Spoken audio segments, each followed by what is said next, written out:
বন্ধুরা, আজ আমরা কলেজ স্ট্রিটের পুরনো কিছু দোকানকে এক্সপ্লোর করতে চলেছি। তো মানিকতলা ব্রিজের প্রচুর জ্যাম পেরিয়ে চালতা বাগানের প্যান্ডেলকে সামনে রেখে পাশে রেখে আমরা চলে গেলাম কলেজ স্কোয়ার থেকে একটু এগিয়ে গিয়ে বাদিকে স্বাধীন ভারত হিন্দু হোটেল।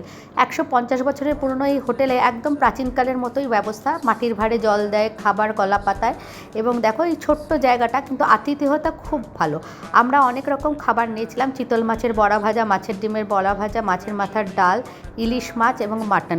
প্রতিটা খাবারের কোয়ালিটি ছিল অসাধারণ এবং সেই তুলনায় বিল ছিল খুবই কম, 990 টাকা। খুবই ভালো কোয়ালিটি এবং খুবই ভালো খাবার। প্রেসিডেন্সি, হিন্দু স্কুল সবকে পাশে রেখে, কফি হাউসকে সাইডে রেখে আমরা চলে যাচ্ছি বইপাড়া ধরে এগিয়ে পুটিরামের দিকে। আমাদের নেক্সট টার্গেট হচ্ছে পুটিরাম। কলেজ স্কোয়ারেও দেখো প্যান্ডেল শুরু হয়ে গেছে। পৌঁছে গেছি পুটিরাম। এখান থেকে একটু মিষ্টি মুখ করে চলে গেলাম প্যারামাউন্ট। প্যারামাউন্টে আমরা 2 রকম শরবত নিয়েছিলাম, তবে এবার খুব যেন একটু সুগার সিরাপ বেশি লেগেছিলো। ব্যাস এইখানেই শেষ হলো আমাদের কলকাতা।